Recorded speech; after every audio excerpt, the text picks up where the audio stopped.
Welcome to wishful ಅಡುಗೆ ಮನೆ. ಇವತ್ತು ಫ್ರೆಶ್ ಜೋಳದ ಹಿಟ್ಟಿಂದ ಸ್ಪೆಷಲ್ ಪ್ರತಿಭಾ. ಹೌದು ಆಶಾ, ಇವತ್ತೇ ಉತ್ತರ ಕರ್ನಾಟಕದ ಒಂದು ಸ್ಪೆಷಲ್ ರೆಸಿಪಿನ ಮಾಡೋಣ. ಜೋಳದ ಹಿಟ್ಟನ್ನು ಬಳಸಿಬಿಟ್ಟು ದಪಾಟಿ ಮಾಡಿದ್ದೀವಿ, ಆಮೇಲೆ ಮಸಾಲೆ ಚಪಾತಿ ಮಾಡಿದ್ದೀವಿ, ತಾಲಿಪಿಟಿ ಮಾಡಿದ್ದೀವಿ, ರೊಟ್ಟಿ ಮಾಡಿದ್ದೀವಿ, ಅದರ ಜೊತೆ ಇನ್ನೊಂದು ರೆಸಿಪಿ ಮಾಡಿದ್ದೀವಿ, ದೋಸೆನೂ ಮಾಡಿದ್ದೀವಿ. ಸೊ ಇವತ್ತೇ ಜೋಳದ ಹಿಟ್ಟಿಂದು ತುಂಬ ಸಾಫ್ಟು, ತುಂಬ ಮೃದುವಾಗಿ ಹೆಲ್ದಿ ರೆಸಿಪಿನ ನಾವು ಮಾಡೋಣ. ಸೊ ಎಲ್ಲರಿಗೂ, ಇವನ್ ಮಕ್ಕಳಿಗೂ ಕೂಡ ಕೊಡ್ಬೋದು. ನೀವು 1 ವರ್ಷ 2 ವರ್ಷ ಮಗುವೂ ಕೂಡ ಕೊಡ್ಬೋದು. ಸೊ ಈ ರೆಸಿಪಿನ ಯಾವ ಥರ ಮಾಡೋದು ಅಂತ ನೋಡೋಣ ಬನ್ನಿ. ನೋಡಿ, ಒಂದು ಬಾಣಲಿಯಲ್ಲಿ ಇಲ್ಲಿ 1 ಕಪ್ದಷ್ಟು ನಾನು ಜೋಳದ ಹಿಟ್ಟನ್ನು ತಗೊಂಡಿದ್ದೀನಿ. ಎಲ್ಲ ಮೆಜರ್ಮೆಂಟು ಕರೆಕ್ಟಾಗಿ ತಗೊಳ್ಳಿ, ನಿಮ್ಮ ರೆಸಿಪಿ ತುಂಬ ಚೆನ್ನಾಗಿ ಬರುತ್ತೆ. ನೀವು ಯಾವುದೇ ಕಪ್ ತಗೊಳ್ಳಿ, ಸೇಮ್ ಮೆಜರ್ಮೆಂಟನ್ನು ಯೂಸ್ ಮಾಡಿ. ಇವಾಗ ಯಾವ ಕಪ್ಪಿಂದ ಜೋಳದ ಹಿಟ್ಟನ್ನು ತೊಗೊಂಡಿದ್ದೀವಿ ಅದೇ ಕಪ್ಪಿಂದ ಇಲ್ಲಿ ನಾನು ರವೆನ ತೊಗೊಂಡಿದ್ದೀವಿ. ಇದಕ್ಕೆ ಬಾಂಬೆ ರವೆ ಕೂಡ ಅಂತಾರೆ, ಉಪ್ಪಿಟ್ಟದ ರವೆ ಕೂಡ ಅಂತಾರೆ. ಈ ಥರ ಒಂದು ಸ್ವಲ್ಪ ದಪ್ಪ ರವೆ ಇದ್ದರೆ ದಪ್ಪನೇ ತೊಗೊಳ್ಳಿ, ಅಥವಾ ಚಿರೋಟಿ ರವೆ ಇದ್ದರೆ ಚಿರೋಟಿ ರವೆಯಲ್ಲಿನೂ ಕೂಡ ಮಾಡ್ಕೋಬೋದು. ಸೊ ನೋಡಿ, ಸೇಮ್ ಕಪ್ಪಿಂದ 1 ಕಪ್ಪು ಇಲ್ಲಿ ರವೆನ ತೊಗೊಂಡಿರೋದು. ರವೆನ ಹುರಿದಿಲ್ಲ, ಹಸಿದೇ ಯೂಸ್ ಮಾಡ್ತಾ ಇರೋದು. ನೋಡಿ, ಅದೇ ಕಪ್ಪಿಂದ 1 ಕಪ್ಪು ಫ್ರೆಶ್ ಇದೆ ಮೊಸರು. ಹೌದು. ಸೊ ಒಂದು ಸ್ವಲ್ಪ ಹುಳಿ ಇದ್ರೂ ಪರವಾಗಿಲ್ಲ, 2 ದಿನದ ಹಳೇದಿದ್ರೂ ಪರವಾಗಿಲ್ಲ, ಬಟ್ ಆದಷ್ಟು ಒಂದು ಸ್ವಲ್ಪ ಫ್ರೆಶ್ ಆಗಿನೇ ಯೂಸ್ ಮಾಡಿ, ತುಂಬ ಚೆನ್ನಾಗಿ ಬರುತ್ತೆ. ಮಕ್ಕಳಿಗೆಲ್ಲ ಕೊಡ್ತೀವಿ ಅಂದರೆ ಫ್ರೆಶ್ ಮೊಸರನ್ನೇ ಯೂಸ್ ಮಾಡಿ. ಇವಾಗ ನೋಡಿ, ಮತ್ತೆ ಅದೇ ಬಟ್ಲಲ್ಲಿ, ಮೊಸರು ಬಟ್ಲಲ್ಲಿನೇ 1 ಬಟ್ಲು ಇಲ್ಲಿ ನೀರನ್ನು ಹಾಕೋತಾ ಇರೋದು. ಎಲ್ಲ ಕರೆಕ್ಟ್ 1 ಬಟ್ಲು ಅಲ್ವಾ ಪ್ರತಿಭಾ? ಹೌದು ಆಶಾ, ಎಲ್ಲ ಸೇಮೇ ಕ್ವಾಂಟಿಟಿ ತಗೋಬೇಕು. ಇವಾಗ ಇದ್ರ ಒಳಗಡೆ ರವೆ ಇದೆ ಅಲ್ಲ ಆಶಾ, ಹಂಗಾಗಿ ಗಂಟಾಗಂಗಿಲ್ಲ. ನೀವು ಬರೀ ಜೋಳದ ಹಿಟ್ಟನ್ನೇ ಹಾಕೋತೀವಿ ಅಂದ್ರೆ ಗಂಟಾಗುತ್ತೆ, ನೋಡ್ಕೊಂಡು ಮಾಡ್ಕೋಬೇಕಾಗತ್ತೆ. ಸೊ ಇವಾಗ ಇದ್ರ ಒಳಗಡೆ ರವೆ ಮಿಕ್ಸ್ ಇರೋದ್ರಿಂದ ಗಂಟಾಗಂಗಿಲ್ಲ. ಬಟ್ ನೀಟಾಗಿ ನಾವು ಈ ಥರನ ಬೀಟ್ ಮಾಡ್ಕೋಬೇಕು. ಇದಕ್ಕೆ ಮಿಕ್ಸಿ ಹಾಕೋ ಅವಶ್ಯಕತೆನೂ ಇಲ್ಲ, ಫರ್ಮೆಂಟ್ ಮಾಡೋ ಅವಶ್ಯಕತೆನೂ ಇಲ್ಲ. ಇನ್ಸ್ಟಂಟಾಗಿ ಮಕ್ಕಳಿಗೆ ಹೆಲ್ದಿ ಲಂಚ್ ಬಾಕ್ಸ್ಗೂ ಅಥವಾ ಬ್ರೇಕ್ಫಾಸ್ಟ್ಗೂ ಮಾಡ್ಕೋಬೋದು. ಬೆಳಿಗ್ಗೆ ದಿಢೀರಂತ ಆಗೋಗುತ್ತೆ ಪ್ರತಿಭಾ. ಹೌದು, ತುಂಬ ಬೇಗ ಆಗುತ್ತೆ. ನೋಡಿ, ಇವಾಗ ಇದ್ರ ಕನ್ಸಿಸ್ಟೆನ್ಸಿ ಇಲ್ಲಿ ನೀವು ನೋಡ್ಬೋದು, ತುಂಬ ಗಟ್ಟಿ ಇದೆ ಅಲ್ಲ. ನೀರನ್ನು ನೋಡಿಬಿಟ್ಟೆ ಹಾಕೋಬೇಕು, ಒಂದೇ ಸರ್ತಿಗೆ ನಾವು ಜಾಸ್ತಿ ಹಾಕೋಬಾರ್ದು. ಈಗ ನೋಡಿ, ಇದಕ್ಕೆ ಇನ್ನೊಂದು ಸ್ವಲ್ಪ ನೀರನ್ನು ಹಾಕೊಳ್ಳೋಣ. ಮೊದಲು 1 ಕಪ್ ಹಾಕೊಂಡಿದ್ವಿ, ಇವಾಗ ಮತ್ತೆ ಇನ್ನೊಂದು ಅರ್ಧ ಕಪ್ಪದಷ್ಟು ನೀರನ್ನು ಹಾಕೊಳ್ಳೋಣ. ಇವಾಗ ಇದನ್ನು ಮತ್ತೆ ನೀಟಾಗಿ ಮಿಕ್ಸ್ ಮಾಡ್ಕೊಳ್ಳೋಣ. ಇನ್ನೂ ಯಾರು ನೀವು ನಮ್ಮದು ವಾಟ್ಸಪ್ ಗ್ರೂಪನ್ನು ಜಾಯಿನ್ ಆಗಿಲ್ಲ ಅಂದರೆ, ವಿಶ್ಫುಲ್ ಅಡುಗೆ ಮನೆ ವಾಟ್ಸಪ್ ಗ್ರೂಪ್ ಲಿಂಕನ್ನು ಡಿಸ್ಕ್ರಿಪ್ಷನ್ ಬಾಕ್ಸಲ್ಲಿ ಕೊಟ್ಟಿದ್ದೀವಿ. ಆ ಲಿಂಕ್ ಮೇಲೆ ಕ್ಲಿಕ್ ಮಾಡಿದರೆ ಸಾಕು, ನೀವು ನಮ್ಮ ಜೊತೆ ಕನೆಕ್ಟ್ ಆಗ್ತೀರಾ. ವಿಶ್ಫುಲ್ ಅಡುಗೆ ಮನೆದು ಸ್ನ್ಯಾಕ್ಸ್ ಐಟಮ್ ಆಗಿರ್ಬೋದು, ಮಸಾಲೆ ಖಾರ ಆಗಿರ್ಬೋದು, 100% ಹೋಮ್ ಮೇಡ್ ಮತ್ತು ಪ್ಯೂರ್ ಆರ್ಗ್ಯಾನಿಕ್ಕು. ಯಾರಿಗಾದರೆ ಬೇಕಂದರೆ ವಾಟ್ಸಪ್ ನಂಬರು ಕೂಡ ಡಿಸ್ಕ್ರಿಪ್ಷನ್ ಬಾಕ್ಸಲ್ಲಿ ಕೊಟ್ಟಿದ್ದೀವಿ. ಅಲ್ಲಿ ಕ್ಲಿಕ್ ಮಾಡಿದರೆ ಸಾಕು, ನೀವು ನಮ್ಮ ಜೊತೆ ಕನೆಕ್ಟ್ ಆಗ್ತೀರಾ. ಮತ್ತು ನಿಮಗೆಲ್ಲ ಡೀಟೇಲ್ಸು ಕೂಡ ಸಿಗುತ್ತೆ. ನೋಡಿ, ಇವಾಗ ಇದು ಚೆನ್ನಾಗಿ ಮಿಕ್ಸ್ ಆಗಿದೆ, 1 ಗಂಟಿಲ್ಲ. ಇವಾಗ ನೆಕ್ಸ್ಟ್ ನಾವು ಇವಾಗ ಮೇಲ್ಗಡೆ ಲಿಡ್ಡನ್ನು ಮುಚ್ಚಿಬಿಟ್ಟು ಒಂದು 10 ನಿಮಿಷ ಪಕ್ಕಕ್ಕೆ ಇಡೋಣ. ನೋಡಿ, ಒಂದು ಮಿಕ್ಸಿ ಜಾರನ್ನು ತೊಗೊಂಡು ಇದ್ರ ಒಳಗಡೆ ಹುರ್ಗಡ್ಲೆನ ಹಾಕೊಳ್ಳೋಣ. ಇದಕ್ಕೆ ಫುಟಾಣಿ ಕೂಡ ಅಂತಾರೆ. ಆಮೇಲೆ ಅರ್ಧ ಕಪ್ಪದಷ್ಟು ಹುರ್ಗಡ್ಲೆಗೆ ಅರ್ಧ ಕಪ್ಪದಷ್ಟು ಇಲ್ಲಿ ಹುರಿದಿರೋದು ಕಡಲೆ ಬೀಜನ ಹಾಕೋತಾ ಇರೋದು. ಇದು ಬಟ್ಟೆಯಲ್ಲಿ ಹುರಿದಿರೋದು ಕಡಲೆ ಬೀಜ.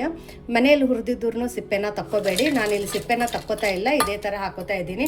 ಯಾಕಂದರೆ ಕಡಲೆ ಬೀಜದ ಸಿಪ್ಪೆ ಒಳಗಡೆನೂ ಕೂಡ ನ್ಯೂಟ್ರಿಷನ್ ಇರೋದ್ರಿಂದ ನಾವು ಇದೇ ಥರ ಮಾಡ್ತಾ ಇದ್ದೀವಿ. ಸ್ವಲ್ಪ ಶುಂಠಿನ ಹಾಕೊಳ್ಳೋಣ.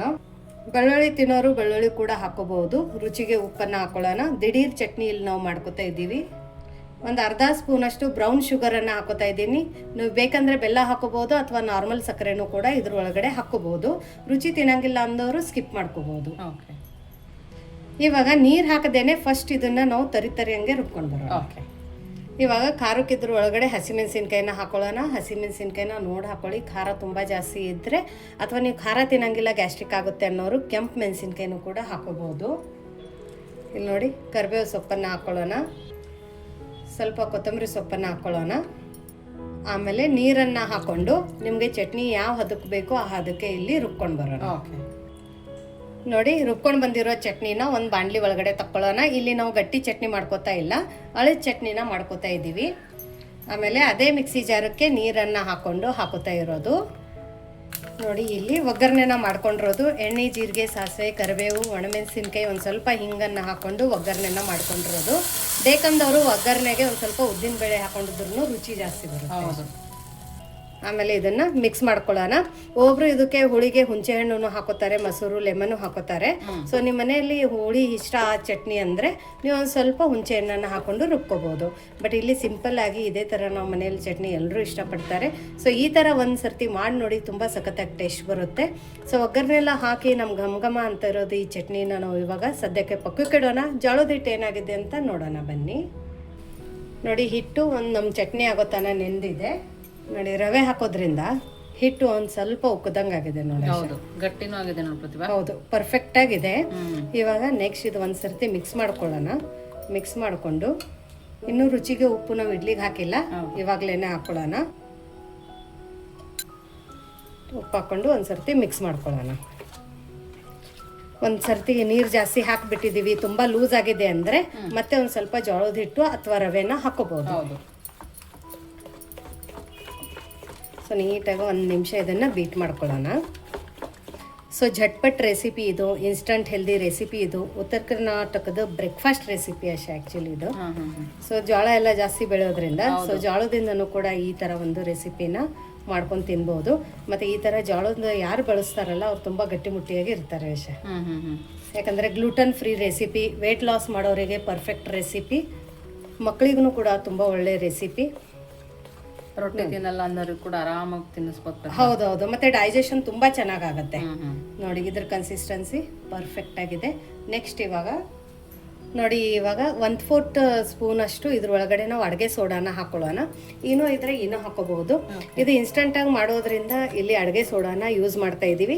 ಇನ್ಸ್ಟೆಂಟಾಗಿ ಮಾಡೋದು ಬೇಡ, ನಮಗೆ ನಾವು ಸೋಡಾ ಹಾಕೋದು ಬೇಡ ಅಂದರೆ ನಾವು ಹಾಕಿರೋದೆಲ್ಲ ಇಂಗ್ರೀಡಿಯೆಂಟ್ಸ್ನ ಹಾಕಿ ನಾವು 10 ನಿಮಿಷ ಏನು ಫರ್ಮೆಂಟ್ ಮಾಡೋಕೆ ಇಟ್ಕೊಂಡಿದ್ದೀವಲ್ಲ ಅದೇ ಥರ ಮುಚ್ಚಿಬಿಟ್ಟು ನೀವು 7 ರಿಂದ 8 ಅವರ್ ಫರ್ಮೆಂಟ್ ಮಾಡಿದರೆ ಇದು ಹಿಟ್ಟು ಉಕ್ಕು ಬರುತ್ತೆ. ಆವಾಗ ನೀವು ಸೋಡಾ ಹಾಕೋದು ಬೇಕಾಗಿಲ್ಲ. ಸೊ ನ್ಯಾಚುರಲ್ ಆಗಿ ನೀವು ಇಡ್ಲಿನ ಮಾಡ್ಕೋಬಹುದು. ನಾರ್ಮಲ್ ಹೆಂಗೆ ನಾವು ಇಡ್ಲಿ ಮಾಡ್ತೀವಲ್ಲ ಅದೇ ತರ ಮಾಡ್ಕೋಬಹುದು. ನಾವು ಇನ್ಸ್ಟೆಂಟ್ ಆಗಿ ಮಾಡೋದ್ರಿಂದ ಹಾಕೊಳ್ತಾ ಇದೀವಲ್ಲ. ಹೌದು. ಓಕೆ, ನೋಡಿ ಇದು ಇವಾಗ ನೀಟಾಗಿ ನಾವು ಬೀಟ್ ಮಾಡ್ಕೊಂಡಿದೀವಿ. ಚೆನ್ನಾಗಿ ಮಿಕ್ಸ್ ಹಾಕಬೇಕು. ಕನ್ಸಿಸ್ಟೆನ್ಸಿ ನೋಡಿ, ಇಡ್ಲಿ ಕನ್ಸಿಸ್ಟೆನ್ಸಿನೇ ಇದೆ. ನೀವು ನಾರ್ಮಲ್ ಆಗಿ ಇಡ್ಲಿ ಬ್ಯಾಟ್ರಿಗೆ ಹೆಂಗೆ ಹಾಕ್ತಿರಲ್ಲ ಹಿಟ್ಟು, ಸೊ ಅದೇ ಕನ್ಸಿಸ್ಟೆನ್ಸಿ ಇದೆ. ಇವಾಗ ನೆಕ್ಸ್ಟ್ ನಾವು ಈ ಹಿಟ್ಟನ್ನ ಇದಕ್ಕೆ ಎಣ್ಣೆ ಹಚ್ಕೊಂಡಿದ್ದೀವಿ. ಯಾಕಂದ್ರೆ ಅಂಟಬಾರ್ದು ಅಂತ ಹೇಳಿ ಒಂದು ಸ್ವಲ್ಪ ಎಣ್ಣೆನ ಸವರ್ಕೊಳ್ಳಿ. ನಾರ್ಮಲ್ ಆಗಿ ಹೆಂಗ್ ಹಾಕ್ತಿವಿ ಇಡ್ಲಿಗೆ ಅದೇ ತರ ಹಾಕೋಬೇಕು. ಪಕ್ಕಕ್ಕೆ ಇಡ್ಲಿ ಪಾತ್ರೆ ಒಳಗಡೆ ನೀರನ್ನ ಬಿಸಿ ಮಾಡ್ಕೊಳಕ್ ಇಟ್ಕೊಂಡಿರೋದು. ನೆಕ್ಸ್ಟ್ ಇವಾಗ ಈ ಇಡ್ಲಿ ಪ್ಲೇಟ್ ಅನ್ನ ನಾವು ನೋಡಿ ನೀರನ್ನ ಇಲ್ಲಿ ಬಿಸಿ ಮಾಡೋಕೆ ಇಟ್ಕೊಂಡಿದ್ವಿ. ನೋಡಿ, ಯಾವಾಗಲೂ ಇಡ್ಲಿ ಮಾಡ್ಬೇಕಂದ್ರೆ ಫಸ್ಟ್ ನೀರು ಈ ತರ ಕುದಿ ಬರ್ಬೇಕಾದ್ರೆ ಇದ್ರ ಒಳಗಡೆ ನಾವು ಇಡ್ಲಿ ಪ್ಲೇಟ್ ಅನ್ನ ಇಟ್ಕೋಬೇಕು. ಅವಾಗ ಇಡ್ಲಿ ತುಂಬಾ ಚೆನ್ನಾಗಿ ಬರುತ್ತೆ. ನೋಡಿ, 1 ಬಟ್ಲು ರವೆ, 1 ಬಟ್ಲು ಜೋಳದ ಹಿಟ್ಟಲ್ಲಿ ಈ ತರ 2 ಪ್ಲೇಟ್ ಇಡ್ಲಿ ಆಗಿದೆ ಆಶಾ. ಸೊ ಆಲ್ಮೋಸ್ಟ್ 14 ಇಡ್ಲಿ ಆಗಿದ್ದಾವೆ. ಆರಾಮಾಗಿ ಬೆಳಿಗ್ಗೆ ಮಾಡ್ಕೋಬಹುದು ಪ್ರತಿಭಾ. ಹೌದು. ಇವಾಗ ಮೇಲ್ಗಡೆ ಮುಚ್ಚಳನ ಮುಚ್ಚಿಬಿಟ್ಟು ಮೀಡಿಯಂ ಫ್ಲೇಮ್ ಅಲ್ಲಿ 10 ರಿಂದ 12 ನಿಮಿಷ ಇದನ್ನ ನಾವು ಹೆಂಗ್ ಇಡ್ಲಿನ ಸ್ಟೀಮ್ ಮಾಡ್ಕೋತೀವಿ ಆ ತರ ಸ್ಟೀಮ್ ಮಾಡ್ಕೊಂಡು ಬರೋಣ. ನೋಡಿ 10 ನಿಮಿಷ ಆಗಿದೆ. ಇವಾಗ ನೋಡಿ ಇಡ್ಲಿ ನೋಡಿ ಇಷ್ಟು ಚೆನ್ನಾಗಿ ಬಂದಿದೆ. ತುಂಬ ಘಮ ಬರ್ತಾ ಇದೆ. ಇಲ್ಲಿ ನೀವು ಟಚ್ ಮಾಡಿ ನೋಡ್ಬೋದು, ಇನ್ನು ಹಿಟ್ಟಿಟ್ಟೇನು ಅನ್ನಿಸ್ತಾ ಇಲ್ಲ, ಚೆನ್ನಾಗಿ ಬೈದಿದೆ. ಸೊ ಇವಾಗ ತಣ್ಣಗಾಗೋಕೆ ಇದನ್ನ ಪಕ್ಕಕ್ಕೆ ಇಡೋಣ. ನೋಡಿ, ಇಡ್ಲಿ ಒಂದು ಸ್ವಲ್ಪ ಆರಿದೆ ಅಲ್ಲ, ಇವಾಗ ತೆಗೆದ್ಬಿಟ್ಟು ನೋಡೋಣ. ಸ್ವಲ್ಪ ಅಂಟ್ಕೊಂಡಿಲ್ಲ ನೋಡಿ, ಎಷ್ಟು ಈಸಿಯಾಗಿ ಬಂದಿದೆ. ಮತ್ತೆ ಎಷ್ಟು ಸಾಫ್ಟ್ ಆಗಿದೆ ನೋಡಿ ಪ್ರತಿಭಾ. ಹೌದು, ತುಂಬ ಸಾಫ್ಟಾಗಿ ನೋಡಿ, ಬರೀ ಸ್ಪೂನ್ ಆಡಿಸಿದ್ರೆ ಸಾಕು ಬರ್ತಾ ಇದೆ. ಆಮೇಲೆ ಇದು ಇಡ್ಲಿ ನೋಡಿ, ಇಲ್ಲಿ ನೋಡಿ, ಇಲ್ಲಿ ನೋಡಿದರೆ ಗೊತ್ತಾಗುತ್ತೆ ಇಡ್ಲಿ. ನಾರ್ಮಲ್ ಅಕ್ಕಿ ಇಡ್ಲಿನೂ ಕೂಡ ಇಷ್ಟು ಸ್ಪಾಂಜಿಯಾಗಿ ಬರೋಂಗಿಲ್ಲ, ಅಷ್ಟು ಚೆನ್ನಾಗಿ ಬಂದಿದೆ ನೋಡಿ. ಇವಾಗ ವಾವ್, ಸೂಪರ್ ನೋಡಿ. ಒಳಗಡೆ ರವೆ ರವೆ ಥರ ಕಾಣಿಸ್ತದೆ ನೋಡಿ ಪ್ರತಿಭಾ. ಹೌದು, ತುಂಬ ಚೆನ್ನಾಗಿ ಬಂದಿದೆ ನೋಡಿ. ಇವಾಗ ಇಡ್ಲಿನ ನಾವು ನೋಡಿ ಬಿಸಿ ಬಿಸಿ ಜೋಳದ ಹಿಟ್ಟಿಂದ ಇಡ್ಲಿ, ಯಾರೂ ಅನ್ನೋದೇ ಇಲ್ಲ ಇದು ಜೋಳದ ಹಿಟ್ಟಿಂದಿದೆ ಅಂತ. ಇಲ್ಲಿ ನೀವು ನೋಡ್ಬೋದು, ಪ್ರತಿಯೊಂದು ಇಡ್ಲಿನೂ ಅಷ್ಟೇ ಸ್ಪಾಂಜಿ ಆಗಿ ಅಷ್ಟೇ ಸಾಫ್ಟಾಗಿ ಬಂದಿದೆ. ಇಲ್ಲಿ ನೋಡಿ, ಇವಾಗ ಈ ಇಡ್ಲಿ ಜೊತೆ ನಾವು ಮಾಡ್ಕೊಂಡಿರೋವಂಥದ್ದು ಅಳಸು ಶೇಂಗಾ ಪುಟಾಣಿ ಚಟ್ನಿ.